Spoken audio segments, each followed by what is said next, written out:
The sun was just beginning to peek over the Rocky Mountains when Emma's Jeep Wrangler pulled into Lauren's driveway, tires crunching on the gravel.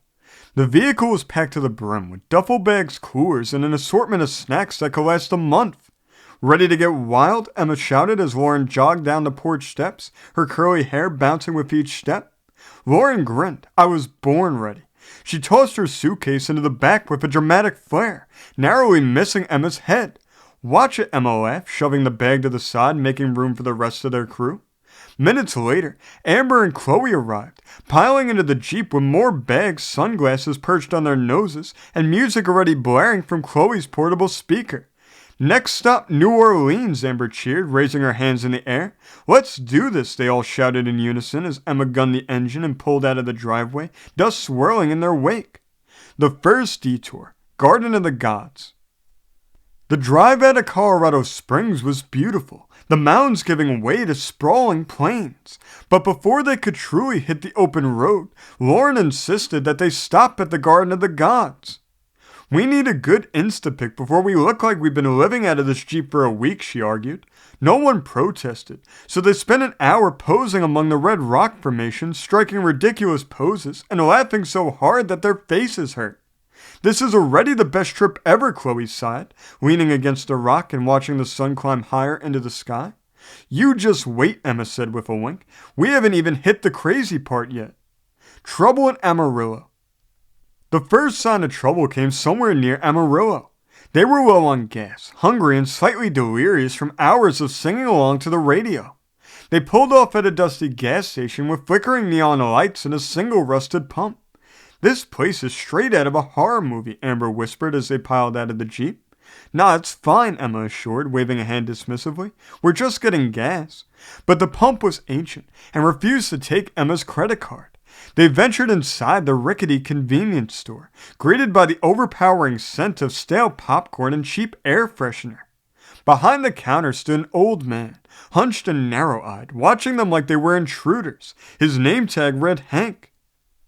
Need help, he croaked, his voice rough as sandpaper. Yeah, that pump's not working, Emma said, flashing her most charming smile. Hank grunted, revealing a crooked smile. Ain't worked right in years, cash only. They pulled their crumpled bills and change, barely scraping together enough for half a tank. Guess we're stopping sooner than expected, Chloe muttered as they loaded back into the Jeep. But as they pulled away, the old man's smile lingered in Emma's mind, an unsettling image she couldn't quite shake. Dancing in Dallas. By the time they reached Dallas, the sun was setting, painting the sky in shades of pink and orange. They decided to stretch their legs and stumbled upon a street festival, complete with live music and food trucks. This is perfect, Amber squealed, already swaying to the beat of a local jazz band. They danced under the twinkling lights, their laughter mingling with the music. Emma found herself spinning with a charming stranger who twirled her effortlessly before disappearing into the crowd. Who was that? Lauren asked, eyes wide. Emma shrugged, still dazed. No idea, but he sure could dance. A wrong turn in Shreveport. Somewhere near Shreveport, they got hopelessly lost. The GPS kept rerouting, taking them down winding roads that grew narrower and more overgrown with each turn. I swear, we've passed that tree 3 times, Chloe groaned, slumping in her seat. Maybe it's a magical tree, Amber suggested, trying to lighten the mood. Or maybe we're in some creepy alternate dimension, Lauren added, her eyes wide with mock horror. They finally found a small town where the streetlights flickered like candles and the only place open was a dingy diner called Betty's. Inside, they were greeted by a woman with hair teased so high it looked like a crown. She served them fried catfish and sweet tea, laughing at their horror stories of getting lost. Happens all the time around here, she assured them. These roads got a mind of their own. They ate until they were stuffed and stumbled back to the Jeep, sleepy and satisfied. The magic of New Orleans. They rolled into New Orleans just as dawn was breaking. The city felt alive, vibrating with an energy that was almost palpable. Their Airbnb was a quaint little house with a wraparound porch, complete with rocking chairs and chipping paint that only added to its charm. The next few days were a blur of music, food, and adventure. They wandered the French Quarter, danced in the streets to brass bands, and tasted beignets that melted in their mouths. One night, they found themselves in a jazz club so small it felt like a secret. The air was thick with smoke, the music rich and soulful. Chloe ended up on stage, belting out a song she didn't even know she knew, and the crowd went wild. That was epic, Emma told her as they stumbled out, still laughing. I think I found my calling, Chloe joked, her cheeks flushed with excitement. Saying goodbye.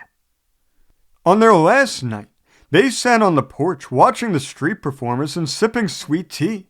The air was warm, heavy with the scent of jasmine and history. I don't want to leave, Lauren said softly, her eyes reflecting the streetlights. I know, Emma agreed, but we'll be back. Promise? Amber asked, her voice small. Promise, they all said in unison, sealing the vow with pinky swears and laughter.